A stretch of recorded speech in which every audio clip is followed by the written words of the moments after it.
రాష్ట్ర మాజీ ముఖ్యమంత్రి వర్యులు జగన్మోహన్ రెడ్డి గారి ఆదేశాల మేరకు ఈ అన్నమయ్య జిల్లా పార్లమెంటు సభ్యుడు మిథున్ రెడ్డి గారి సూచనల మేరకు ఈరోజు మెగా డిఎస్సీ అంటే దగా డిఎస్సీగా ఈరోజు దాదాపు ఒక నెల నుంచి వైఎస్ఆర్సీపీ ప్రతి రాష్ట్రం అంతా కూడా ప్రతి జిల్లా కేంద్రంలో కూడా నిరసన తెలియజేస్తున్నారు.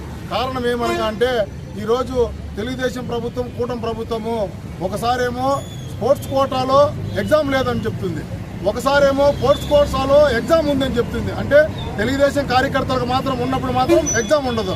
మిగతా ఏదైతే బడుగు బలహీన వర్గాలు సంబంధించి అహర్నిశలు కష్టపడి వాళ్ళు చదువుకొని ఉద్యోగం కోసం ఎన్నో అగసాట్లు పడి చదువుకొని వాళ్ళు ఉద్యోగం ఎగ్జామ్ రాసేదానికి మాత్రం రాసిన వాళ్ళకు అర్హత లేకుండా ఈరోజు ఓన్లీ తెలుగుదేశం కార్యకర్తలకు డిఎస్సీ ఉద్యోగాలు ఇచ్చుకునే కార్యక్రమం ఈరోజు రాష్ట్ర విద్యాశాఖ మంత్రి నారా లోకేష్ గారు చేస్తున్న తంతు ఈ రాష్ట్ర ప్రజలందరూ కూడా చూస్తున్నారు.